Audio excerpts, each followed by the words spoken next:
Hi, I'm Dr. Janice Jurack from Muskego Health and Wellness Center. It is February, we're still in winter time here in Wisconsin, and I wanted to talk to you about whiplash. With this cold, ice, and snow, generally people are slipping and falling and unfortunately getting in car accidents. First of all, let's talk about if you're in your car, how should you be setting your car seat? You don't want to be reaching too far for the pedals, but you don't want to be eating your kneecaps either. More importantly, check your headrest. You should be resting your head comfortably on the headrest. So if you need to adjust your seat accordingly, do so. The headrest also needs to be about 1 to 2 inches above your head. That's very important because if you ever get struck from behind in your vehicle, your body will come up a little bit. Your head will come back as well. We call that whiplash, when the head whips forward and then backwards on impact. And if your headrest is too low, the headrest is used as a fulcrum, which can cause more damage to your neck and your head. Never a good thing. So that is probably number one thing to do.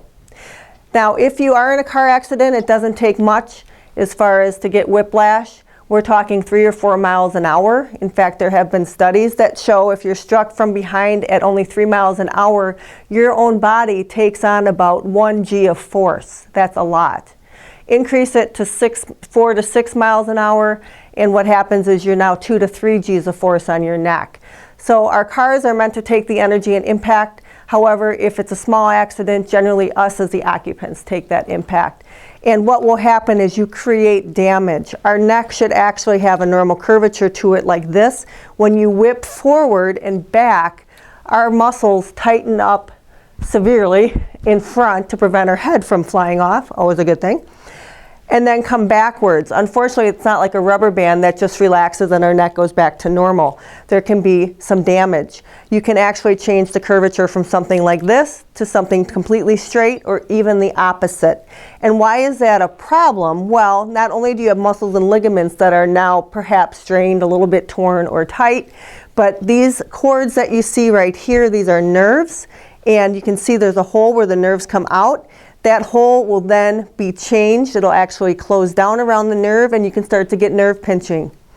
Because of the inflammation that's created after an accident, you may be a little bit sore, but sometimes it goes away in a couple days, so people think, oh, I'm just totally fine. Unfortunately, even though the soreness and pain is gone, the neck curvature is still not correct. What that means is within 5 years, 2 years, 5 years, 10 or even 15 years later, headaches, neck pain, numbness, tingling down the arm start to occur. So just because you're not in pain after an accident, I highly suggest you go and have a thorough chiropractic evaluation from someone that is knowledgeable on this injury so that you can get and restore normal neck curvature. Exercises such as rolling up a towel or having a cervical pillow where you can lie on your back or on your back with the pillow or towel on the neck to restore that normal curvature. Also, certain supplements like flavonoid supplements are great anti-inflammatories, natural anti-inflammatories, as is fish oil supplements. Also help with the pain, help with the inflammation, and get you back on track naturally, much better than ibuprofen or some of the medications out there, even on the stomach. Remember, whiplash can also occur other seasons of the year. I personally have had whiplash from a water skiing accident where I fell and my head whipped back. Many patients we see fall and slip on the ice, catch themselves, and whip their head back and forth. So when in doubt, make sure you're using ice on your injuries, not heat, only leaving it on 10 to 15 minutes on the area. And please don't hesitate to contact me should you have any questions or if we may help you. We'd be very happy to do so. We can be reached at 414-422-1203. Bye for now.